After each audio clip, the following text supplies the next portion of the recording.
on to Soulstar, Heimdall, Swagman, which were all synthesized orchestral scores, and then of course eventually Tomb Raiders 1, 2 and 3. After doing Tomb Raider 3, I was a little bit bored of doing Tomb Raider stuff, and I was actually a bit bored of the games industry, to be honest with you, so I wanted to go out and try a few other things. So I left Core and I set up my own music and sound production company, Mio Productions, and I started working for TV companies, film companies, and people in the music industry, one of whom was the Spice Girls, and I wrote the intro music for their 1999 tour. I think it was Christmas in Spice World, and I managed to get a VIP front row ticket to their gig at Earls Court Stadium, and when my tune came on, 25,000 girls screamed and jumped out of their seats, and it was like probably one of the most exciting moments of my career. The one is missing though. What? There's only 4 Spice Girls there. There was at that time. Jerry had already left. Okay. Yeah. They're coming back though, aren't they? I think they're doing another tour soon, so I hear. Ready for that? Yeah, of course. So after a couple of years of doing this, I wasn't actually earning enough money. So I stopped doing my own productions and I actually came back to the games industry, a bit begrudgingly to begin with, but as a freelancer, and that kind of suited me a lot better. I was working for lots of different companies, which is I found more enjoyable than just working for one company. So I ended up doing Battle Engine the Killer for Lost Toys, Goosebump Horrorlands, and Fable for Lionhead Studios, amongst many others.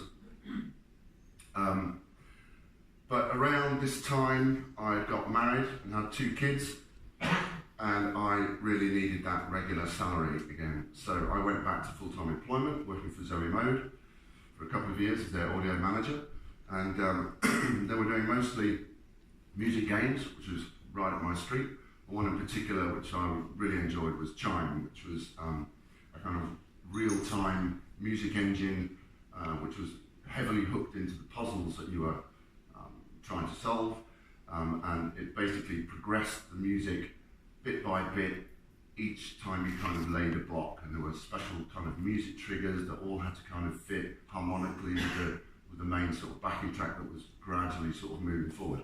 So that was a really interesting exercise about how to literally cut up a piece of music into hundreds and hundreds of little pieces and then get some machine to kind of rebuild it all real time. It was a very interesting project.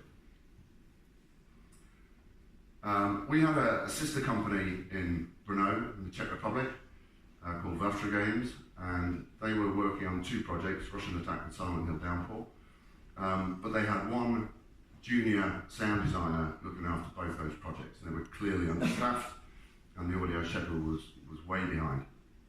So I volunteered to kind of go over there and help put it all back together. Initially it was a 3-month contract just to help out on Russian Attack, but I knew that they were doing Silent Hill, and that was a big carrot for me. I really wanted to be a part of that.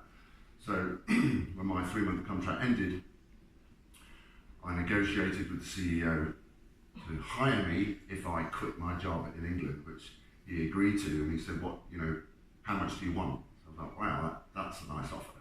So I told him, and he agreed, and he said, is there anything else you want? I said, yeah, I want to be audio director. He said, okay, fine. Anything else? I said, no, that'll do.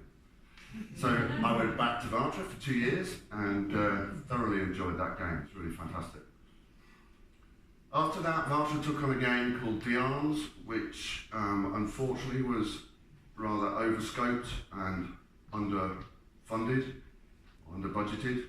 So the team was really struggling to meet their deadlines and the quality required by those deadlines. Unfortunately, the publisher then dropped the project, and as a consequence, the parent company dropped Vavtra, and that was the end of that. So I then took on another contract with CI Games here in Poland, in Warsaw, just for 6 months to help bring home Sniper 2 Ghost Warrior. Met some great people out here, that's why I'm back, because it's nice to come back and see some old friends. Excuse me. So after that, I went back to the Czech Republic to be with my second wife, because I got divorced from my first one a bit earlier on, and now living in the Czech Republic. I'm freelance again, and I've been doing that ever since, working for various companies again. I've done some work with Bohemia Interactive on Arma 3, a whole host of Lego games, and many other mobile platforms. So that kind of brings you up to date. I won't go on about the Tomb Raider suite because that's a whole other story, but if anyone wants to chat to me about that afterwards, they're very welcome to. So chip music. I'll just talk to you a little bit about how this kind of worked and the sequences that we were using. We call them music trackers, and it's basically a little bit like a fruit machine. You've got a number of reels, and each reel is a sound voice. So for the Mega Drive, we had 6 reels and 6 voices, and the reels spin, and each fruit that goes by, or each quantize, if you like, that goes by is a tick in that sequence, in that pattern. So on each tick, you can put a note on the 6 voices, so you can play a kind of 6-part chord, if you like, or less, or whatever. You can have a sort of bass line and 3-part harmony and another little melody. And as the reels spin, of course, the pattern repeats over and over and over again. If you want to change the pattern, we can add a little command, say on the last tick, which says go to pattern number whatever, and these 6 reels are shifted out, and these 6 reels are moved in, and we move on to the next pattern. And so you move on from pattern to pattern, verse, bridge, chorus, whatever, in order to create your piece of music. So that's kind of how that system worked. And it was all FM synthesis, so we were programming our own sounds, very limited sound chip, but it kind of did what it said on the tin. So the kind of music that we were writing with those systems just lended itself to these endless, seamless loops, which you hear in many games of that time. And this kind of style came from the coin-ops, the arcade machines. And I remember, you go into those arcades that used to be in various towns around the country, you stick in your 10p, I think it's about £1 now, but it was 10p when I was a young lad. You play the game, you got 3 lives, and of course when you're dead, that's it, game over. So you might be on that machine for 5 minutes, 10 minutes, you might have another 10p, okay, that's 20 minutes, but sure enough, you run out of money and you leave the arcade before too long. So the actual time spent playing a game was quite short. And this was fine to have kind of constant looping music for those kind of scenarios, that worked great. But it wasn't good when home consoles arrived, because although games were still being made in the same kind of style, where you had 3 lives, when your lives finished, it was game over, the problem with the game's consoles is that, well, you just start the game again and play again. And so you were playing not just for 10 minutes, but for hours and hours and hours, just playing the games over and over and over again. So this had one result, which gamers ended up switching off the music, and probably for several reasons. Probably the first, that they were just getting bored of hearing the same piece of music over and over again. But if they didn't get bored, it was either their parents saying, turn that bloody chip music off, or indeed it was something like what we call ear fatigue, which in the studio when we're writing music, I can be listening to the same loop for hours and hours and hours at a time, or the same piece of music for days at a time. And although I'm not necessarily bored of that piece of music, I hope not, because I'm writing it, and it's sort of slightly changing hour after hour as I sort of slowly piece it together. But what's happening is, you find yourself after about half an hour or an hour just tweaking the EQ of your sort of general mix and just kind of making things a little bit brighter, because it doesn't quite sound as crisp as it did an hour ago.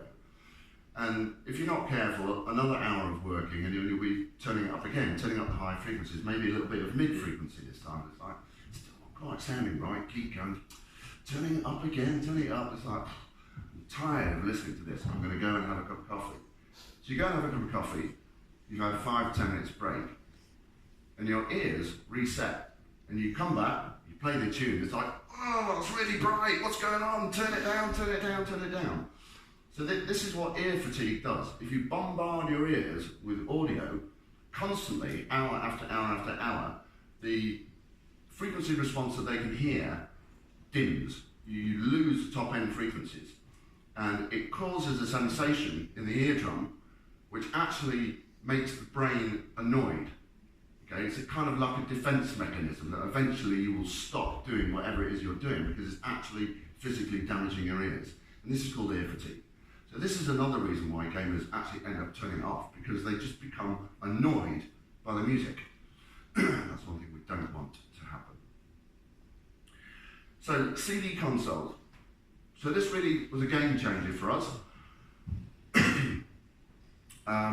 Now we've got a piece of hardware that we can record anything we want onto it. Live singing, live guitars, drums, an orchestra. So all of a sudden we've got to start competing with music industry, film industry, and anyone else that's producing really, really good music. But it also means that we can start using lots of outboard gear. We're not just restricted to this little FM chip. Now we can use £1,000 worth of synthesizer equipment. So our sequencers are, we need to get sequencers that can do that kind of stuff. So we started using things like Cubase, Pro Tools, and Logic. So that was a big game changer. We suddenly had to learn this new software very quickly, and we suddenly had to learn, how to be excellent, top of the world producers pretty much overnight, which was rather a big ask. So there was this massive increase in production quality, which we were expected to do. And although we'd had, a new technology given to us, usually that's a good thing. But in this instance, we'd actually lost something. We'd lost some functionality with the CD consoles. And what this was basically looping music.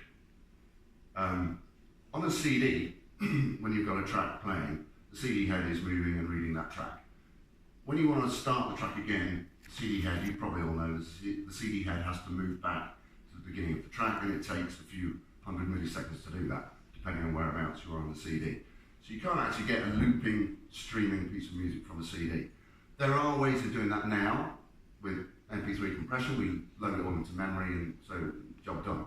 But back then, we hadn't kind of worked that out yet. So we'd lost something. The endless seamless loops were gone. It was kind of good, but it meant that we had to rethink how we were using music in games. And this really presented an opportunity for change. It forced us to sit down and think, okay, well, how are we going to do it now? Because we can't do what we did before. So I'm going to now quickly run through how we developed the music for Tomb Raider and why it was developed the way it was. So we didn't have a plan, okay? There wasn't any such thing as a game design document back then. I don't think it had been invented. So literally somebody had an idea, wouldn't it be cool if we do this? And everyone else just went, yeah, great, and started chucking in their assets. And this was literally how the game was made. Time constraint was a big thing. I was making music for at least one game every month, so about 12 games a year. So, when Tomb Raider came along, I literally had another game in the pipeline, so I had 4 weeks to get it all done and implemented, which was a ridiculously short amount of time for something this big. The implementation of that music actually only took 2 days. I was supposed to do it, but in the end, what happened was on the Friday, before we were supposed to release the game on the Monday, I said to my boss, we haven't got any music triggers in the game yet. We need to do it before Monday. Give me a call over the weekend when you're ready, when the game's ready to put the triggers in, and I'll come in and I'll lay all the music triggers. Yeah, fine, he said. Well, on Monday morning, I had no call. I went into work, and I'm like, so, what's going on? Are we ready to do the music triggers? He went, oh, it's done, the game's gone. It's gone into submission. I'm like, what? All my music, what's happened? Who put it in? Oh, Toby did it over the weekend. Toby Gard, you may know. So I went over to Toby, what happened with the music triggers? He went, oh yeah, I just kind of stuck it in. It was a last minute thing. I just had to, bung it in where I thought it would work. I'm like, no, he said, yeah, most of the time it didn't really work. So I cut all the music up in half and into smaller chunks. I'm like, no, it's a disaster. Right, so I was absolutely gutted by that. So although I'd written only 7 pieces of music, Toby had cut it up and we ended up with about 14. And still, that was a tiny amount of pieces of music to cover such a large game. So we have these huge long periods in Tomb Raider 1 where there's just no music at all. It's literally Lara's footsteps and some ambient sound effects playing. And that's it, that's all you hear for hours. And then suddenly, a piece of music happens, everyone's like, wow, oh wow, this is cool. The triggering system for the music was really, really basic. Basically, there's a floor plan of every room and it's broken up into a grid of squares. And we can draw on that grid, we can highlight those squares, all kind of joined together and then assign that shape to a trigger. And we can trigger things like baddies, or rock falls happening, or indeed pieces of music to play. But there was a real problem. The fact that we had these long gaps without any music, of course, there needed to be some sound there. And because we were so short on time in making everything, I thought, well, probably the best way is to have a looping sound effects track that just, I'll make a sort of 3-minute piece of kind of random sound effects that people won't notice when it starts again, because it's been 3 minutes that's gone by. But of course, we've lost the endless, seamless loops. We've lost that. So it was like, well, how do I kind of loop this track that's streaming from the CD? Well, basically we couldn't. So what I had to do was just slowly fade out the CD track and slowly fade it in. So when it got to the kind of looping point where the CD head goes back, nobody really noticed that the sound effects had disappeared for a few seconds. But of course, if Lara stepped on a music trigger, what happens? The CD head jumps to the piece of music and the sound effects just stop, just like that. No fade out, no nothing. So it was really, really clunky. It was horrible. But it kind of worked. When the music track finished, we went back to the sound effects track and gradually the sound effects came in again. So again, a real clunky system. So that was that. That was Tomb Raider 1. Tomb Raider 2, I'll kind of rush through this a little bit because just to kind of get the stats there. So music development doubled now. I had 8 weeks on this, so that was a little bit better. I did the implementation this time and I took 7 days over it. I spent a lot of time talking to the designers about their levels, what happened in the level, where the kind of key moments were, the real sort of wow moments, started to place the triggers at significant points in that level to kind of try and highlight that with the music. I had 27 cues of music this time, and I'd taken a leaf out of Toby's book, and I started writing shorter pieces of music, because he said, those 3-minute pieces weren't working. And he was absolutely right. By the time Lara has triggered a piece of music that's 3 minutes long, she's in another room, and that piece of music is actually no longer relevant. It's only like halfway through. So it made sense that smaller durations were more usable, and it meant that I could use them in different places throughout the game. So it was becoming more flexible. As a result, we had reduced periods of sound effects only, so the balance between kind of music and sound effects was evening out. The triggering system had a slight modification in that it wasn't only Lara that could trigger these hotspots, also enemies running across these triggers could set things off. So enemies could trigger avalanches or various other things, or even pieces of music. And that was quite handy if you had like an enemy who's running around a corner, say he's been going around this way, eventually if he comes around this corner, I put a little music trigger just before he gets around the corner, dun dun dun, as he runs round. And that was great because it kind of fooled the player. It didn't matter where you were, it wasn't you that was triggering the music, it was the enemy. So it kind of worked every time, so that was great. But still we had this problem where every time we triggered a piece of music, it was swapping out the CD track that was playing the sound effects, and we still hadn't worked out how to get around it. Tomb Raider 3, a little bit more time, 12 weeks this time. Twice the amount of time on implementation, because on Tomb Raider 2 that was working. It was making more sense to spend more time on the designers and really trying to script the music to kind of fit the action, and perfecting those triggers and making them work really well. So I spent a lot more time talking to them about the flow of the action through each level. I had 50 cues this time, and even smaller durations. Some of the tunes were only 5 seconds long. So again, it was, I could really kind of sprinkle these around the levels, and start kind of making what was kind of like an interactive music system. I mean, the music wasn't changing necessarily, but it was really descriptive of what was happening a lot more than in the first two games. Again, we're reducing those long periods with sound effects only, because we've got more music to play with, and more usable, so I can reuse the same tune lots of times. The triggering system moved on another step. Now, not only were Lara and enemies triggering these hotspots, but the hotspots had conditions now, so we could do things like, if Lara has been to this room before, don't trigger the music. Or, if this piece of music is already playing, don't start it again. That was a classic bug in number 2, which is just terrible. You get gamers running over the same spot going, I can trigger your music again, That used to really annoy me. So this kind of got us around that problem. But still, we had this music swapping out the sound effects tracks. Really annoying. Never fixed that. So, what did we learn from all of this? Firstly, ear fatigue is a real thing, and you really need to be aware of this. You've really got to give the gamer a rest. Don't be afraid to have almost nothing going on in your game, almost silent. Obviously, a couple of birds tweeting or something like that, but give them a break. Don't just keep bombarding them with audio. It's a big mistake, and it's damaging for the ears as well. I think less is more in these cases. I don't want to blow my own trumpet or anything, because we didn't design Tomb Raider. It just kind of all came together. It was fortunate that it worked, and so what we learned is that I've heard, like I said at the beginning of the speech, lots of gamers saying that they turn game music off.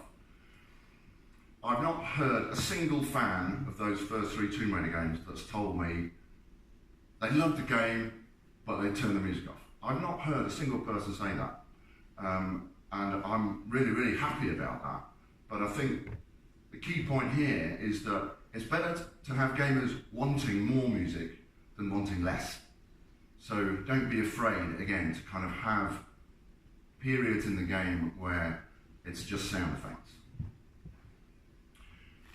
I learned that shorter durations are more flexible, and it also, again, it gives players a little bit of breathing space. They're not just bombarded with lengthy pieces of music that perhaps are not relevant to what's going on. And this helps leave room for players to think. I don't know how many of you have tried revising for exams whilst listening to music on your headphones. I mean, I've done it, and I can't remember what I've read at all. Can't remember anything. It's really bad news for revising. It's the same with playing a game. If you need to think or concentrate or focus in a game, and you're playing them a piece of music, they won't be able to do that. Most people can't, anyway. Some people can, but most people can't. Most people are just distracted by the music so much that it's almost as if they're blind and deaf to the rest of the game. They'll have very little recollection of what's been going on while that music is playing. I'm probably doing myself out of a job here, but it's very important. You want your gamers to get through your game. You want your gamers to enjoy that game and tell people, wow, I had such an amazing experience. I felt like I was in that game and I was there. And that's what we're trying to do. And it helps to use location music to highlight the key moments throughout a level. And the way I kind of do this now is I talk to the level designers and I say, right, talk me through your level, talk me through what happens. And basically everything he's saying, he's telling me the key moments that are happening in that level. So I'm writing down, okay, Lara meets monster, Lara trips through a trap, Lara finds a piece of treasure, Lara finds a secret. Okay, I'm writing down all these events. And then after he's gone, assign a number to each one of those events, a number of importance, if you like, say 1 to 5. You don't really need much more than that.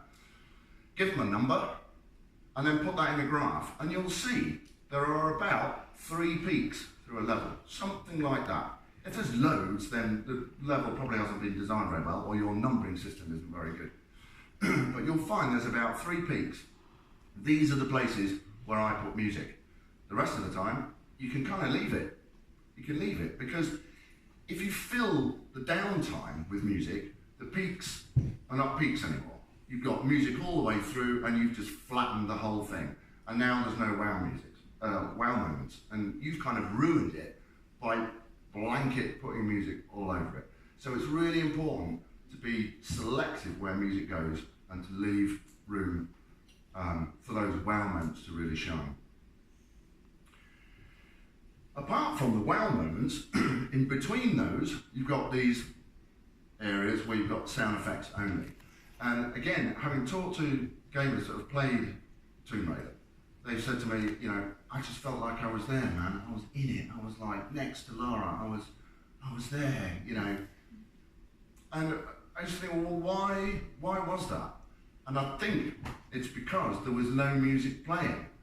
You know, when music is playing, it's weird. It kind of takes you out of reality. It's a bit like having an awake dream. You know, we often use music to signify passage of time. And they often do this in movies. You'll find when there's one scene going on, and then you've got to jump to another scene somewhere else. There'll be a bit of music in between. And it's just kind of subliminally telling you that some time has passed. So take that out of the equation, and they're there every second of the way. They're in it. They're in that world. They're in that environment. And that's what you want. You want those gamers to be so sucked in that when they come out, they are blown away. And I think having sound effects only is one of the keys to doing that. So the last point here is just a bit of a word of warning about interactive music systems, which have been around for, I don't know, it's about 10 years now.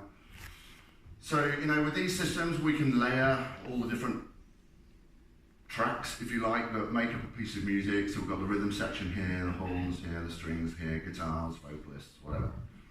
And, you know, an obvious example of how this works is when the player draws his weapon, you switch on the rhythm section.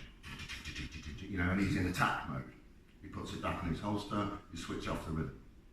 That's an obvious way to kind of use it. And there are lots of other ways of changing the texture of the tune to kind of fit what's going on in the game. But the danger with this is that you're getting back to that endless looping situation where you're just never stopping the music and all you're doing is just changing it. Well, okay, change is good, and then they're not going to get bored with it, but they are still going to get tired. And that's, again, that's the big word of warning. If you're going to be using these interactive music systems, use them with care.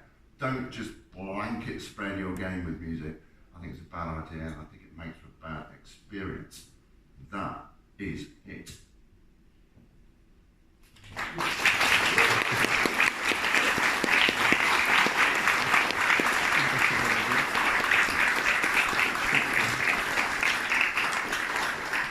Right on the tick. Thank you very much.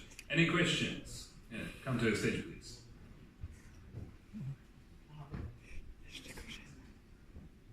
Hey, thanks for the great talk. Thank you. I wanted to ask you about ambient sounds in games. You said that at the first Tomb Raiders you had to switch it off to play the music. And I'm wondering, is it actually a good thing that if you have music there is no any ambient sounds there, or you have to always have both? You have to always have ambient sounds even there is music on top of it? Yeah, again, so this comes back to kind of music taking you out of reality. I don't think it's necessary to have, you know, all the game sounds that are there when the music's not there. I don't think it's necessary to have all that there when the music comes in. I think you can be selective. You can certainly back off a lot of the kind of world sounds that are happening and allow the music to, you know, pull the gamer out of reality for, you know, a few moments.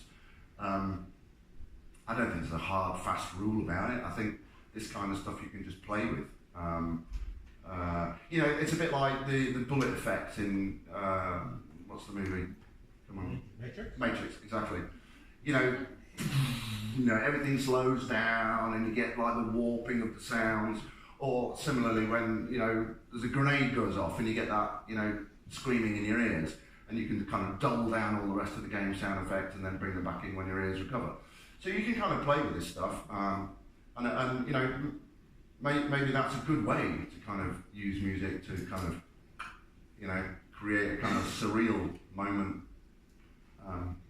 I don't think you should do it as abruptly as this though, because it literally was start music. You know, I wouldn't do that now. I think I'd kind of blend it some way. Right, and I got a second question.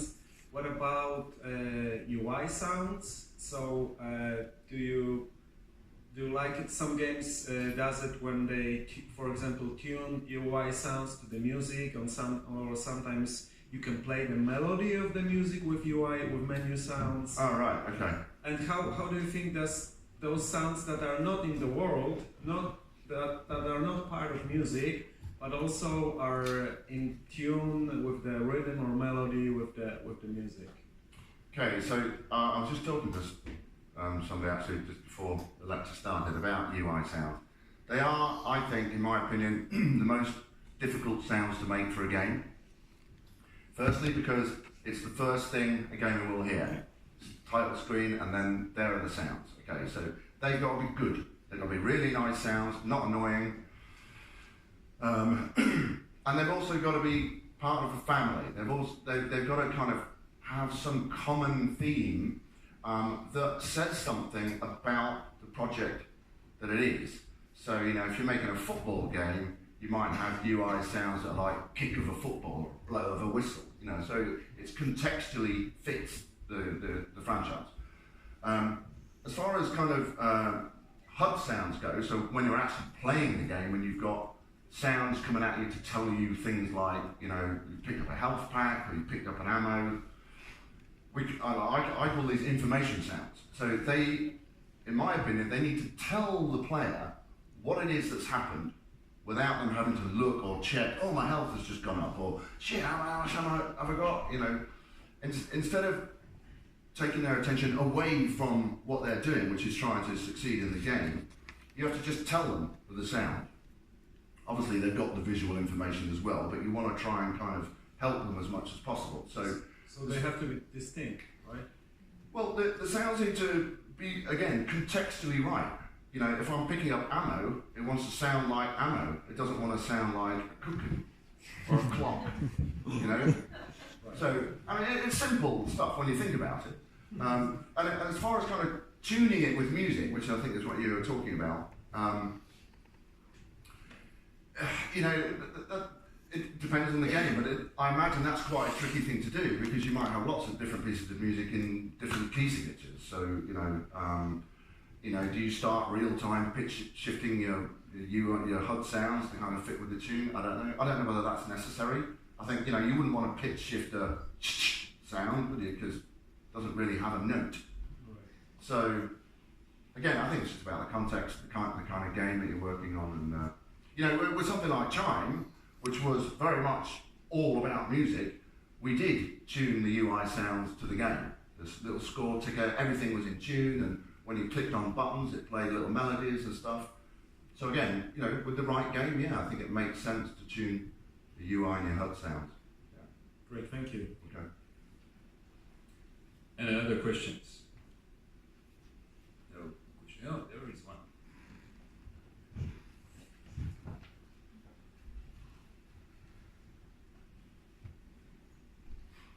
Hi. Hello. I have a question about feedback. When you work what kind of feedback? From your clients.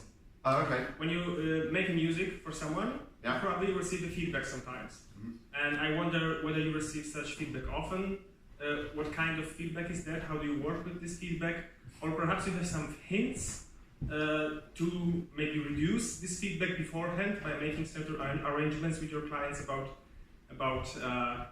requirements. Yeah, I try and hope that they don't give me any feedback at all. I guess we all do. You know, yeah, you know, unless these people are as musically talented as the people that are writing it, the feedback can often be just way out. It can take you down a garden path to nowhere, and you end up back where you started, and it can waste an awful lot of time. So it really does depend on the client. Again, last night I was talking about this. I try and refrain from giving the client an early version of a track. I think that's also a bit of a mistake. They always want to hear it. Oh, send it through. We want to check you're on the right path. So I don't think I know that. That's my profession. But no, they want to check. They've got a pair of ears, so they know what they're talking about. So I always try and refrain from giving them a track early, because what happens is they end up suffering from something which I call demoitis. And this is what happens in music studios, where a band comes to the studio with a copy of the demo that they've recorded in their garage, they've been listening to for a couple of years, and they get into the professional studio and they say to the engineer, right, we want our track to sound like this. And so they start recording, and they go through 3 or 4 days of putting that track down, and of course it sounds completely different. They're like, I don't like it, you're doing a crap job. And they're in like the most professional studio in the country, And what's happening is they're suffering from demoitis, which is they've got so used to hearing the version that they made, they don't like the new version, and they'll never like it. The only way to like the new version is to unlike the demo you made and really try hard to address the new version in a new light. And I suffered from this writing the Tomb Raider suite. When we went in to record that at Abbey Road, I didn't like the mixes when we first started mixing them in the studio. It was like, this doesn't sound right. And Paul, my engineer, said, you're suffering, mate, demoitis. Of course it's not going to sound the same. It's a live orchestra, of course it's going to sound different. You need to learn to love the new version. So that's one reason why I try not to give clients an early version, because they end up liking that so much, when you give them the final version, they don't like it. So feedback, try and do your research on who's giving you the feedback, and producers often like to have their say, and you have to kind of try and appease them in some way. But education is the best way. Try and explain this kind of thing to them, and hopefully ask them to leave you alone a bit. Thank you. Okay. And maybe the last question for this lecture. No questions. Okay. So thank you very much for this fantastic presentation, ladies and gentlemen. Nathana McCree.